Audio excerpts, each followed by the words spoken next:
We've been a leader in banking for more than 100 years. You'll find us here, at home, on your phone, and everywhere you go. Renaissance Bank. Understanding you. Member FDIC. Equal housing lender.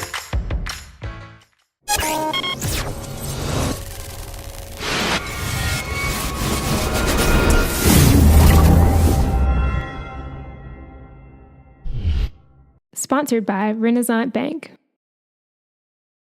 Good morning and welcome to Daily Journal Newsbreak for Thursday, October 19th. I'm your host, Chris Kiefer. We're going to take a look at the top news and sports stories from Northeast Mississippi. But first, let's start with your weather forecast. Today we're looking at sunny skies with a high of 77 and a low of 47 and a 10% chance of rain. Looking ahead to the weekend, Friday calls for partly cloudy skies, high of 79, low of 56, 10% chance of rain.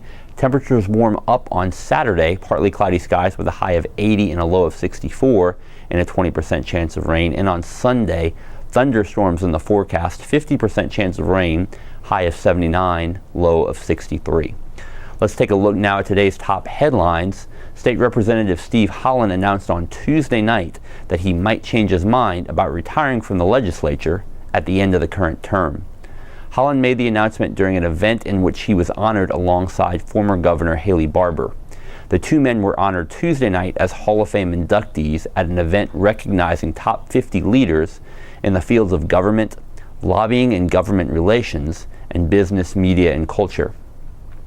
During the 2017 legislative session, Holland made a dramatic speech on the House floor in which he revealed he had been diagnosed with dementia. He said he would retire after 36 years in the legislature when the current term ends in January 2020. But in a speech at the Tuesday night event, he said he might not be through yet. After the speech, the Plantersville Democrat said he is seriously considering running for what would be his 10th term. Holland said he believes he is improving and that he is no longer grappling with the signs of dementia he was suffering at one time. He said he was misdiagnosed. There has been speculation that a short period of dementia was the result of physical, life-threatening ailments Holland dealt with in 2016. A turf war erupted into view this week between Lee County's tax collector and its tax assessor. The assessor and collector are both headquartered on the first floor of the old Lee County courthouse. They each have designs to expand their offices onto the second floor of the stately but cramped building. Tax collector Leroy Belk appeared before Lee County supervisors on October 2nd. He pitched a plan to relocate some of his administrative employees from the first floor into second floor offices currently occupied by the county's emergency management director. The plan would require moving emergency management elsewhere, possibly across the street to the Lee County Justice Center. Belk then proposed to convert the first floor space for payment processing and to hire 4 new clerks at an estimated cost of $140,000. Tax Assessor Mark Winky Weathers appeared before supervisors Monday with very different ideas. Weathers said at least part of the office currently occupied by emergency management used to be occupied by the assessor's office. Weathers said he only vacated the second floor space about 10 years ago for the benefit of emergency management.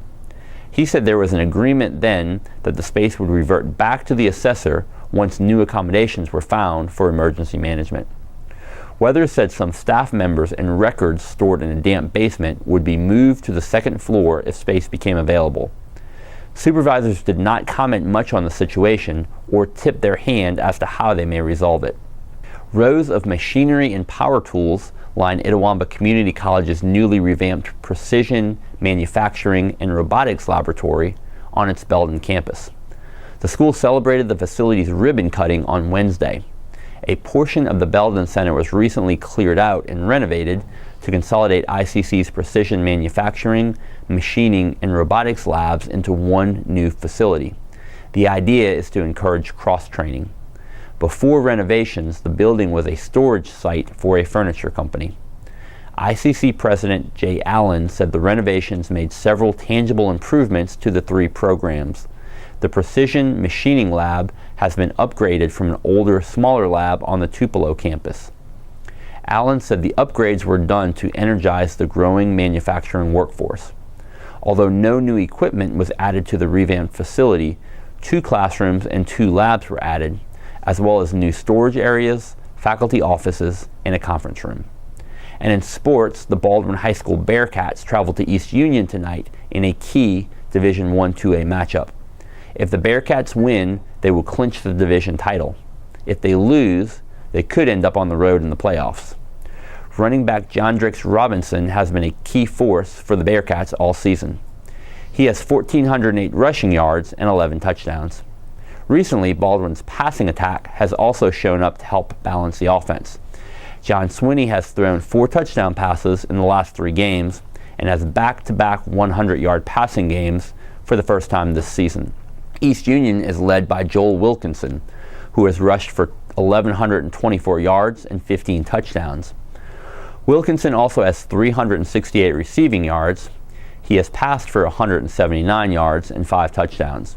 And he adds a threat on the defensive side of the field with 56 tackles and 3 sacks. That does it for Newsbreak on this Thursday. Don't forget, this show is just one of the many online offerings courtesy of the Daily Journal that gets you news off the page and on the go. Listen to the Memo podcast for a rundown of news and entertainment in Northeast Mississippi with hosts Emma Kent and Derek Russell.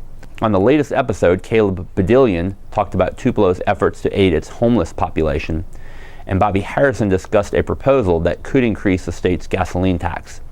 Also, Michaela Morris talked about a milestone for the Good Samaritan Free Clinic, and Adam Robinson talked about his recent photo essay on a local barber. Listen in Apple Podcasts, Google Play, or at memo.djournal.com. And Ole Miss and Mississippi State fans, check out the Double Coverage podcast. Ole Miss beat reporter Parrish Alford and MSU reporter Logan Lowry talk about the latest with the Rebels and Bulldogs. Look for a new episode this afternoon in Apple Podcasts, Google Play, or at doublecoverage.djournal.com. Each story discussed on Newsbreak can be found in your daily journal or on djournal.com, where you can also find a new episode of Newsbreak each weekday at 7 a.m. Thanks for joining us. I'm Chris Kiefer. Have a great Thursday.